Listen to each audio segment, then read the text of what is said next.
नमस्कार दोस्तों, स्वागत है आप सभी का एक बार फिर से अपने स्टडी प्लेटफॉर्म RS Academy 24 में। आज की वीडियो में हम जानेंगे प्राचीन इतिहास की टॉपिक ईसाई धर्म के बारे में, जिसमें टॉप 20 प्रश्नों को शामिल किया गया है।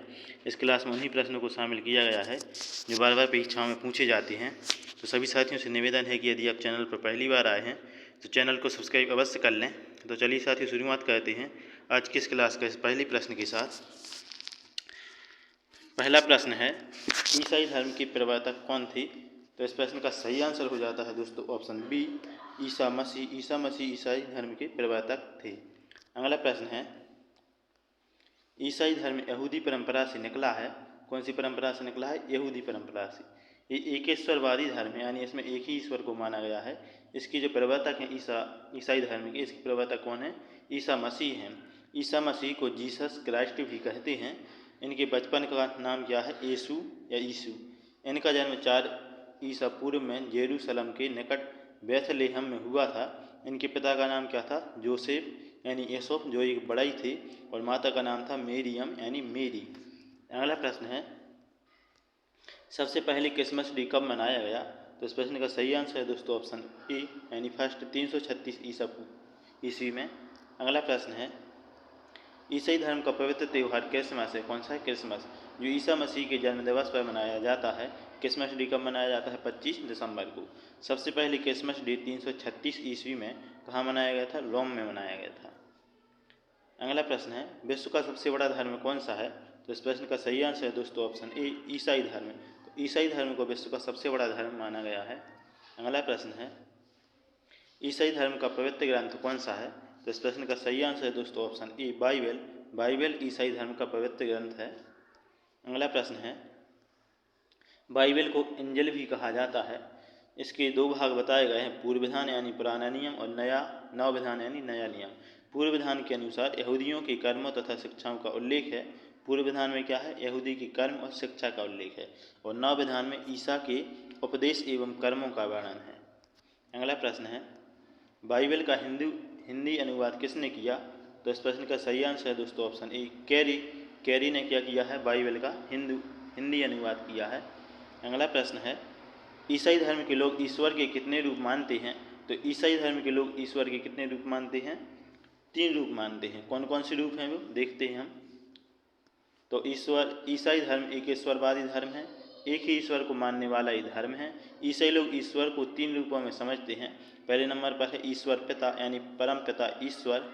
इसके बाद है ईश्वर पुत्र यानी ईसा मसीह को ईश्वर का पुत्र कहा गया है। तीसरा है ईश्वर पवित्र आत्मा। इन तीनों तत्वों को ईसाई धर्म के तत्व भी कहते हैं। अगला प्रश्न है, ईसाई धर्म के लोग जहाँ पूजा करते हैं उस स्थान को क्या कहते हैं? चर्च या गिरजाघर कहते हैं। तो ये भी कई बार पूछा गया है कि ईसाई धर्म जहाँ पूजा करते हैं वो क्या कहलाता है? तो चर्च या गिरजाघर। चर्च की मुखिया या पुजारी को क्या कहा जाता है? बिशप। रोम में इसे पोप भी कहते हैं, यानी रोम में जो चर्च की मुखिया पुजारी होती हैं उसे क्या कहा जाता है? पोप। सबसे पहले पोप संत पीटर थे। अगला प्रश्न है, यीशु के कुल 12 शिष्य थे। तो इन शिष्यों के नाम जैसे कि आप देख रहे हैं, पीटर, एंड्रयू, जेम्स यानी जबेदी का बेटा था जो John, Philip, Bartholomew, Matthew, Thomas, James, संत Judas, Simon the Zealot, Matthias, ये सब क्या थे?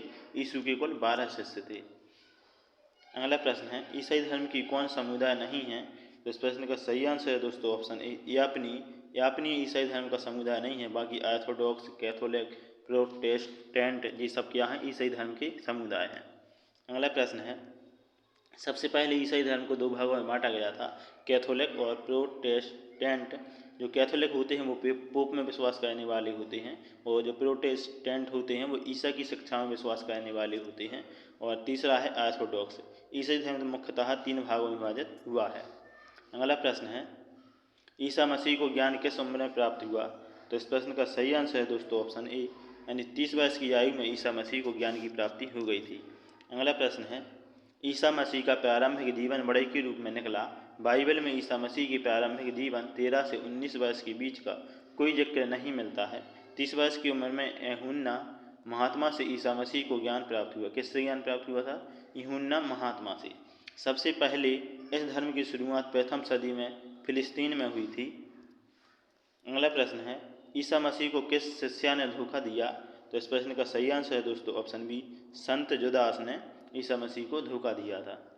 अगला प्रश्न है, सन 29वीं ईस्वी में ईसा मसीह को संत जुदास ने गिरफ्तार करके यहूदी कट्टरपंथियों के हाथ सौंप दिया। ईसा के साथ ही ईसा मसीह के शिष्य संत जुदास ने उनके साथ विश्वासघात किया। तो किसने विश्वासघात किया था? संत जुदास ने। अगला प्रश्न है, ईसा मसीह को सूली पर किसने चढ़वाया? तो इस प्रश्न का सही आंसर है दोस्तों ऑप्शन ए, पोंटियस ने। पोंटियस ने क्या किया? ईसा मसीह को सूली पर चढ़वाया था। अगला प्रश्न है, यहूदी कट्टरपंथियों ने ईसा पर खुद को ईश्वर बताना तथा ईश्वर का पुत्र कहने का आरोप लगाया। रोमन गवर्नर पोंटियस यानी पिलातुस ने ईसा मसीह को सूली पर लटकाया। ईसाई धर्म का जो पवित्र चिन्ह है वो क्या हो गया? क्रॉस। इसके आधार पर ये देख सकते हैं आप, क्रॉस के जैसे ही आकृति बन रही है, इसलिए इनका पवित्र चिन्ह कौन सा है? क्रॉस है। अगला प्रश्न है, ईसा मसीह को सूली पर कहाँ चढ़ाया गया? तो इस प्रश्न का सही आंसर है दोस्तों ऑप्शन ए, गोलगाथा में।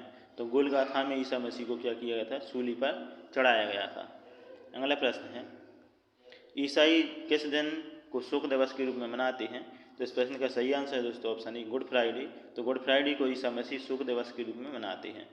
अगला प्रश्न है, जिस दिन ईसा मसीह को सूली पर चढ़ाया गया उस दिन शुक्रवार था, उस दिन को गुड फ्राइडे कहते हैं।